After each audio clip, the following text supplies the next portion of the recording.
আমাদের আজকে কালকে আমরা ধানের শীষ প্রতীক পেয়েছি ডিসি অফিস থেকে, নির্বাচন কমিশন থেকে। আজকে আমাদের প্রচারণা শুরু। সেই প্রচারণার কাজটি আমরা প্রথম এই খোয়াজপুর ইউনিয়নে আমাদের সাবেক প্রিয় নেতা, সাবেক মন্ত্রী মান্নান শিকদারের এলাকা থেকে আমি শুরু করলাম। পাশাপাশি এখানে আসার পরে আমি প্রথম জুলাই যোদ্ধা সৈয়দ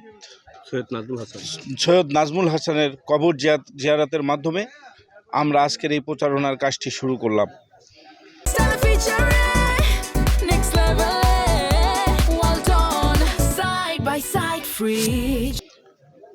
আমরা নির্বাচনে আছি, নির্বাচনী প্রচারণায় আছি, কিন্তু আমরা খুব একটি মনে আনন্দ নেই। দেশনেত্রী বেগম খালেদা জিয়া জানেন, এই দেশের জন্য, এই ভোট, এই গণতন্ত্রের জন্য, এই স্বাধীনতার জন্য জীবনের শেষ সময়টা কত কষ্ট করে গেছেন। আল্লাহ তাআলা তাকে নিয়ে গেছেন। আমরা আজকে আল্লাহ তাআলার কাছে আমরা প্রার্থনা জানাবো, আল্লাহ তাআলা যেন তাকে জান্নাতবাসী করে। পাশাপাশি যে সকল 17 বছরে যারা গুম খুনের শিকার হয়েছে, 5ই জুলাইয়ের ছাত্র জনতার আন্দোলনে যারা শহীদ হয়েছেন, সকলকে যেন আল্লাহ শহীদি মৃত্যু দান করেন এবং আল্লাহ তাআলা তাকে যেন জান্নাতে সর্বোচ্চ স্থানে জায়গা করে দেন।